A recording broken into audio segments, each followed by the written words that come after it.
네, 오늘은 고린도전서 3장의 말씀으로 하나님 말씀 전하도록 하겠습니다. 2023년 한국에서 신앙생활을 하는 일에는 많은 어려움이 생겼다 볼 수 있을 것 같습니다. 한국 교회도 처음 복음이 들어왔을 당시에는 박해가 있었을 수 있지만 복음 안에서는 하나의 교회의 모습을 보여왔던 것을 보게 됩니다. 그래서 용인의 순교자 기념관이나 아니면 다른 곳에 한국 교회 예전에 있었던 일들을 보게 되면 다른 종파의 사람들 감리, 침례, 합동할 것 없이 모두 복음 안에서 예수 그리스도 안에서 한 뜻으로 살았다라는 것을 쉽게 발견할 수가 있습니다. 그러나 현재 2023년을 살아가는 그리스도인들의 모습에는 교파는 교파대로 또 분쟁하고 있는 것을 보게 되고, 또 교회 안에서도 성도와 성도가 분쟁하는 일이, 또 가정에서 안에서도 분쟁하는 일이 일어나는 것을 우리가 쉽게 발견하는 그러한 시대를 살아가고 있습니다. 세상 정치의 문제를 교회에 가지고 올 때도 있으며, 내가 아는 신앙생활의 척도로 다른 사람을 판단하는 경우도 있습니다. 이는 교회 안에 분당을 만들게 되고 분열을 일으키는 매개체가 되기도 하죠. 설 명절에 오랜만에 만난 가족들 안에서도 분열이 일어나는 경우를 쉽게 발견하게 됩니다. 예전에 아주 오래전에 있었던 실수와 오해가 풀리지 않았고 지금까지 골마서 온 일도 있게 되는 것이죠. 이 일에 대해서 우리는 어떠한 자세를 가져야 하겠습니까? 오늘 말씀 안에서 지혜를 얻고 하나님의 말씀으로 결단하게 되기를 소망합니다. 우리는 현재 고린도전서를 읽고 있습니다. 그리고 고린도 교회의 문제는 분당에 대한 이야기를 다루고 있죠. 이들은 세상의 지혜로 다른 사람의 믿음을 평가하고 강요하는 일들을 했었습니다. 교회 안에 갈라짐이 생긴다면 우리는 어떠한 방법을 사용해야 할까요?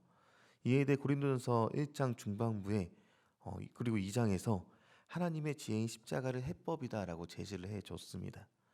하나님의 지혜, 십자가로 해결하라라는 것이었죠. 그리고 2장에서는 십자가를 이해하기 위해서는 사람이 그냥 할 수는 없고 성령님의 도우심이 필요하다, 이렇게 말을 하고 있습니다. 그리고 이제 오늘 본문 3장에서는 또 다른 하나님의 동역자들을 소개하면서 말하죠. 이들은 고린도 교회가 다툼의 이유가 되는 하나님의 일꾼들에 대한 것을 다루고 있는 것입니다. 네, 4절과 5절 말씀 읽겠습니다. 4절과 5절입니다. 시작. 어떤 이는 말하되 나는 바울에게라 하고 다른 이는 난 아볼로에게라 하니 너희가 육의 사람이 아니뇨. 그런즉 아볼로는 무엇이며 바울은 무엇이냐?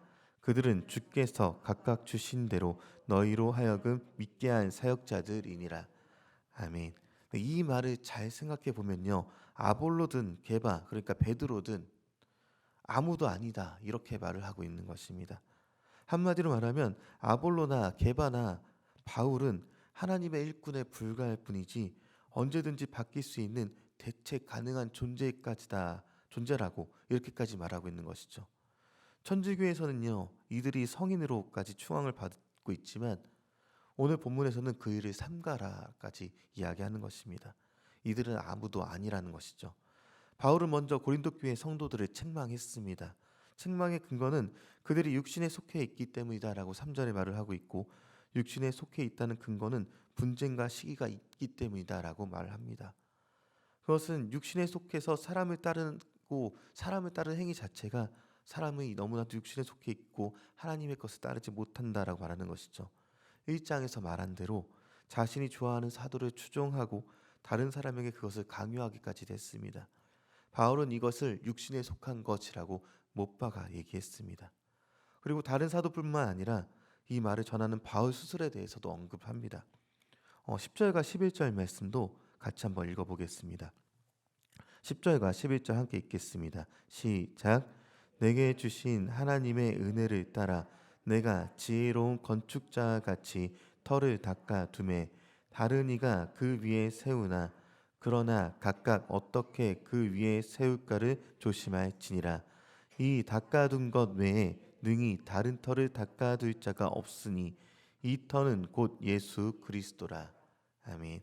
바울은요, 자신은 그냥 터를 닦아놓은 사람으로 소개할 뿐이며 그 위에 어떻게 세울지를 조심해야 한다는 말을 잊지 않고 있습니다. 12절부터 계속해서 이어진 내용들을 보면요, 터 위에 세운다라는 것은 그리스도를 구주로 믿고 살아간다라는 것, 즉 성도의 삶을 의미하고 있다는 것이죠. 그리스도 예수 외에는 자랑할 것이 없다는 것입니다. 세례 요한도 예수님을 소개하기 위해서 자신을 낮추어서 소개했습니다.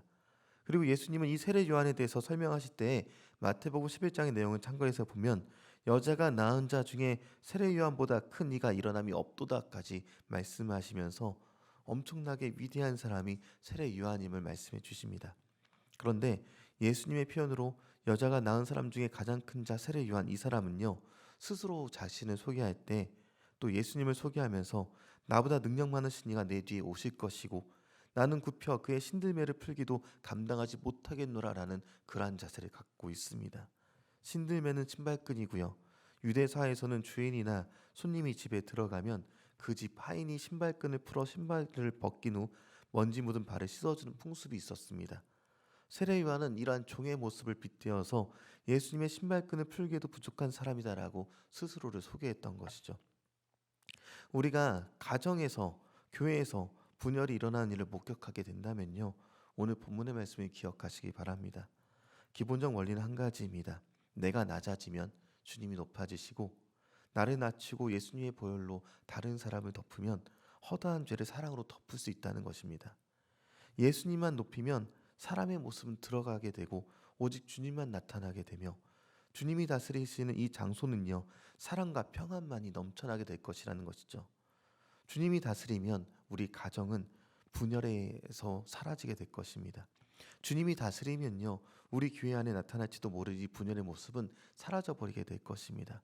복음으로 하나가 될 것이고, 복음으로 가정과 일터와 교회에서 사랑하는 저와 여러분이 살아가게 되면서 예수님만 온전히 드러나게 될 것입니다. 이것을 기대하면서 이 설 명절에 하나님 사랑 안에서 모든 사람들의 죄를 덮으며 사랑으로 살아가는 저 여러분이 되길 소망합니다.